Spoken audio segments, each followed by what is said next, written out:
கர்த்தருடைய பரிசுத்த நாமத்துக்கு மகிமை உண்டாவதாக. இன்று நாம் தியானத்துக்கு எடுத்துக்கொள்ள இருக்கிறதான வேத வசனம் ஏசாயா எழுதின தீர்க்கதரிசன புஸ்தகத்தில் 7ஆம் அதிகாரம் 14ஆம் வசனம். ஒரு கன்னிகை கர்ப்பவதியாகி ஒரு குமாரனை பெறுவாள், அவளுக்கு இம்மானுவேல் என்று பெயரிடுவாள். ஆமென். இயேசு கிறிஸ்துவின் பிறப்புக்கு சுமார் 800 வருட ஆண்டுகளுக்கு முன்பே இந்த வசனத்தை ஏசாயா என்ற தீர்க்கதரிசியால் முன் அறிவிக்கப்பட்டுவிட்டது. இம்மானுவேல் என்பதற்கு தேவன் நம்மோடு இருக்கிறார் என்ற அர்த்தம் உள்ளது.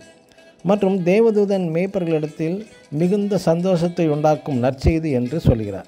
சாஸ்திரிகள் நட்சத்திரத்தை கண்டபோது மிகுந்த ஆனந்த சந்தோஷம் அடைந்தார்கள். இங்கே மிகுந்த ஆனந்த சந்தோஷமும் அடைந்தார்கள் என்று பரிசுத்த வேதத்தில் குறிப்பிடப்பட்டுள்ளது. முதலாவது லூக்கா எழுதின சுவிசேஷம் 19ஆம் அதிகாரம் 6ஆம் வசனத்தில் இங்கு நாம் சகேயுவை பற்றி குறிப்பிடப்பட்டுள்ளது. இயேசு அவனது வாழ்க்கையில் நுழையும் போது பழைய மார்க்கம், பழைய காரியங்களை விட்டு மனம் திரும்பும்போது சகேயுவுக்கு இயேசு மூலமாக, அதாவது காஸ்பல், ஒரு நற்செய்தி மூலம், சுவிசேஷம் மூலம் ஒரு சந்தோஷம் கிடைக்கிறது. அடுத்ததாக இரண்டாவதாக அப்போஸ்தலர் 2ஆம் அதிகாரம் 41ஆம் வசனத்தில் பேதுருவின் வார்த்தையை சந்தோஷமாக ஏற்றுக்கொண்டு சுமார் 3000 பேர் ஞானஸ்நானம் பெற்றார்கள். ஞானஸ்நானம் எடுக்கும் பொழுது ஒரு சந்தோஷம் கிடைக்கிறது.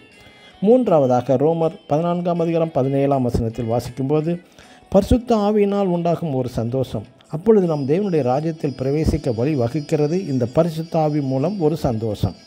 கடைசியில் பிரியமானவர்களை நாம் வெளிப்படுத்தல் 19ஆம் அதிகாரம் 7ஆம் வசனத்தில் அவர்கள் சந்தோஷமாய் களி கூர்ந்தார்கள்.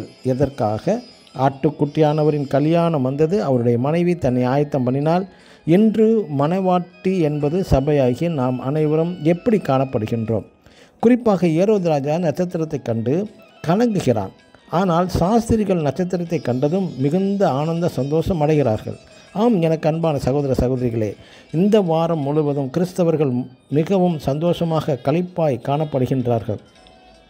ஆனாலும் அதைவிட மிக மிக முக்கியம், நம் உலக இரட்சகராய் இயேசு கிறிஸ்துவின் பிறப்பை குறித்ததான நற்செய்தியை அறிவிப்பதற்கு நாம் கலங்குகிறோமா அல்லது ஆனந்த சந்தோஷத்துடன் இந்த சத்தியத்தை தைரியமாய் அறிவிக்கிறோமா? சந்தோஷமாய் நாமும் அறிவிப்போமாக. ஆமேன். God bless you.